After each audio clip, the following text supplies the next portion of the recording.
Te pido que escribas en los comentarios el número más grande que se te venga a la mente. Probablemente escribiste algo como 1000 millones, 1 trillón, o si eres un super nerd, tal vez pusiste un Google o un Googleplex, solo para presumir que eres un genio. La mayoría de los mortales no tiene conciencia de qué tan enormes son los números hasta que intentan contarlos. Mira, resulta que tardarías 13 minutos en contar el número 1000 a ritmo constante y casi 32 años en contar hasta el 1000 millones. Y es por eso que existe gente que se dedica al estudio de los números masivos. De hecho, la rama dedicada a esto se llama Googleología. En este video hablaremos de cómo los números se tornan tan grandes que incluso tu cerebro quedará frito.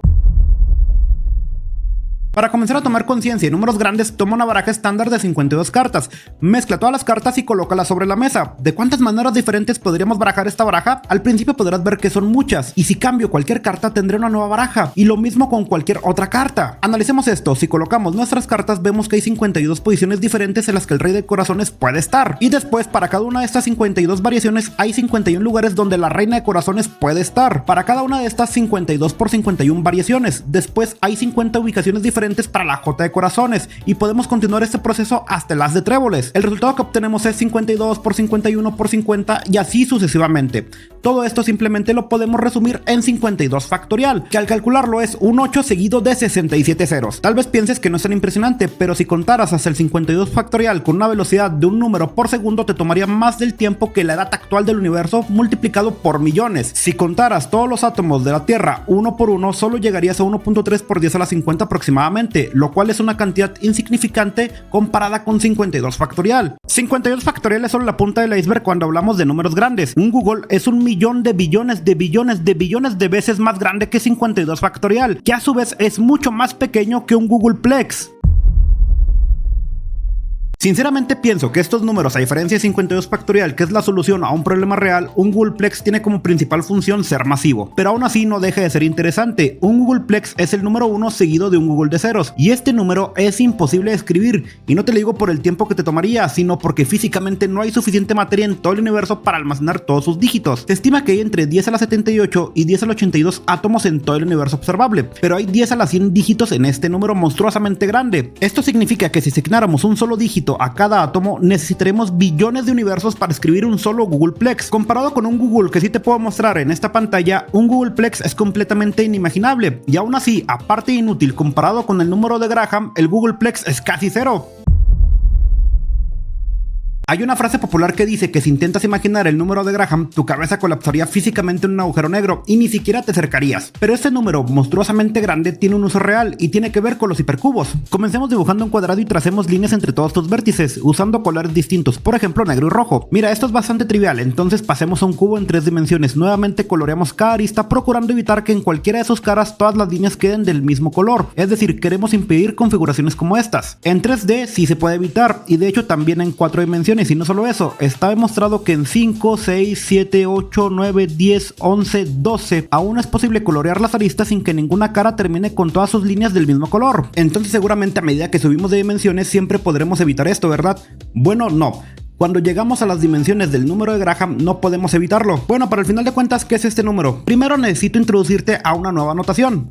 Todos sabemos que 3 más 3 es igual a 6, y 3 por 3 es 9 porque 9 es igual a 3 más 3 más 3. O sea, la multiplicación es una extensión de la suma, y 3 elevado a 3 es igual a 3 por 3 por 3, o sea, 27. Aquí vemos que la potencia es una extensión de la multiplicación, y las extensiones siguen y siguen. Es por eso que se utiliza una notación especial para esto, la notación de Nut, la cual generaliza potencias usando flechas. Por ejemplo, 3 elevado a la 3 lo podemos escribir como 3 flecha 3. Ahora agreguemos otra flecha. Tenemos 3 flecha 3, que lo podemos simplificar en 3 flecha 3 flecha 3, y aquí primero resolvemos lo de la parte derecha. 3 flecha 3, ya sabemos que es 27, y tenemos 3 flecha 27, o sea 3 elevado a la 27, que da como resultado 7.625.597.484.987, un número muy grande pero todavía manejable. Pero 3 flecha 3 es otra historia. Mira, para eso tenemos 3 flecha 3 flecha 3, y ya sabemos que el resultado resultado de 3 flecha flecha 3 es este número muy grande, y esto da 3 flecha flecha y este gigantesco número, y lo podemos visualizar en esa torre de 3, algo realmente horrible sinceramente. Ahora, ya conociendo la notación, vamos a construir el número de Graham. Mira, este número se construye por capas. La primera capa se llama G1 y es 3 flecha flecha flecha flecha 3, y esto es una barbaridad, no hay espacio en el universo para escribir este número, pero imagina que eres capaz de escribirlo. Ahora vamos a la segunda capa, G2, pues es 3G1 flecha 3. Ya ves, ni siquiera podemos escribir las flechas en este punto. Bueno, sigamos avanzando. Para G3 es 3G2 flecha 3. Repetimos todo esto hasta G64 y ahí encontramos el número de Graham. O sea, es una torre de 3 con G63 flecha 3. Es más, ni siquiera te lo voy a tratar de explicar, simplemente no hay manera de visualizar esto.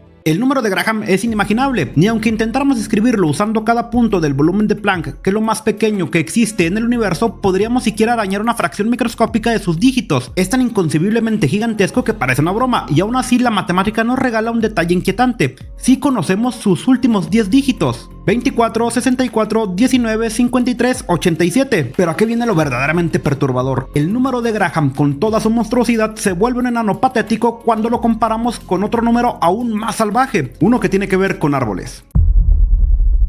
Comencemos imaginando un punto al que llamaremos semilla, luego añadamos otra y las unimos con una rama. Después incorporamos 2 semillas más y luego otras cuantas, siempre respetando una regla fundamental. Cada nueva semilla debe surgir desde la parte superior del árbol, es decir, el árbol crece únicamente hacia arriba. Ahora, dicho esto, queremos formar un bosque, por lo que necesitamos una gran cantidad de árboles, pero para plantarlo debemos de cumplir 2 condiciones. La primera es que un árbol no puede estar contenido en otro árbol posterior. Observa este ejemplo. El árbol pequeño está completamente incluido dentro del que aparece a la derecha, así que el bosque queda invalidado. Podemos decir que se quema. En este otro caso ocurre lo mismo. El árbol mediano también queda contenido dentro del más grande. No importa que haya una semilla intermedia entre sus nodos, la estructura sigue estando incluida. Y cuidado con este tercer ejemplo, porque aunque parezca independiente, también está contenido en el árbol grande. Fíjate, la coincidencia está justo aquí. Incluso si los nodos no están en la misma generación, podemos omitir este nivel y la inclusión se mantiene. Por último, este árbol de aquí no está contenido en el de la derecha. Podría parecer que sí, quizá aquí, aquí o aquí, pero en cada intento falla una condición. O las semillas superiores no pertenecen a la misma generación, o la semilla inferior no es ancestro común de las demás. Por ello, ninguna de esas coincidencias es válida. La segunda condición es que, dado que el bosque está ordenado, podemos numerar los árboles. El árbol 1 no puede tener más de una semilla, el árbol 2 no puede tener más de 2, el árbol 3 no puede tener más de 3 y así sucesivamente. Por ejemplo, este árbol grande solo podría colocarse como mínimo en la posición 12. Ahora, vamos a construir un bosque. Comencemos usando semillas de un solo color. El primer árbol debe de tener una sola semilla y el segundo forzosamente 2, pero ya rompe las reglas. El primer árbol está contenido en el segundo. Con un solo color solo es posible formar un único árbol. A esto lo llamamos tri de 1 y es igual a 1. Ahora pasemos a 2 colores. De nuevo, el primer árbol es una única semilla, el segundo puede ser esta estructura y el tercero puede volver a ser una semilla sin romper ninguna norma. Un cuarto árbol ya destruye el bosque, por lo tanto tri de 2 es igual a 3. Con 3 colores el margen crece notablemente. Podemos elegir muchos más patrones, un segundo árbol más complejo, un tercero con otra estructura, un cuarto distinto y así sucesivamente. La pregunta es, ¿cuántos podemos encadenar? ¿100? ¿1000? ¿1 millón? ¿1 billón? La respuesta es sorprendente. Tri de 3 es un número mayor que G64, o sea, mayor que el número de Graham. Comparado con tri de 3, todos los números anteriormente mencionados son insignificantes. Tri de 3 muestra que incluso problemas finitos pueden generar números absurdamente grandes. Pero cuando intentas programar el infinito, como ocurre con una máquina de Turing o con el Busy Beaver, los números dejan de ser enormes y se vuelven directamente incontrolables, ya que no crecen, estallan.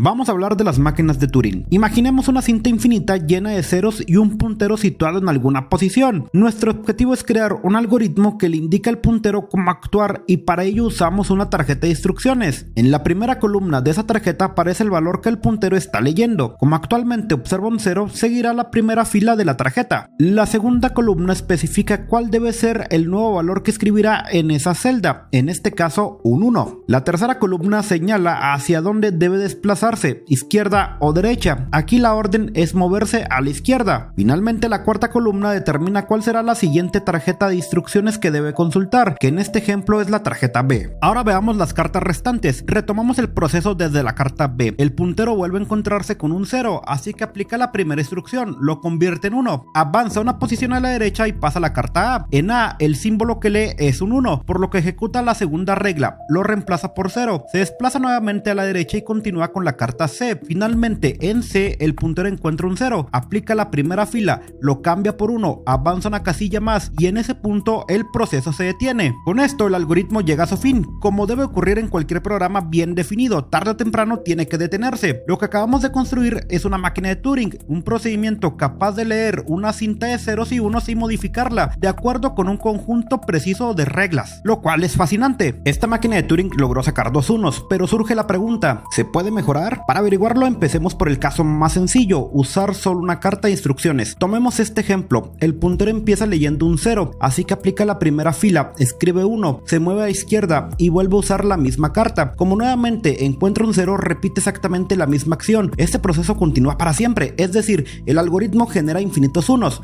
pero nunca se detiene, y justo eso es lo que queremos evitar. Por eso la pregunta real es, ¿cuál es la mayor cantidad finita de unos que puede generar un algoritmo antes de detenerse? Probemos con otra carta, esta vez sin detallar cada movimiento porque ya conocen la dinámica. Como puedes ver, esta máquina solo logró escribir un 1 antes de detenerse, y créeme, con una sola carta no se puede hacer nada mejor.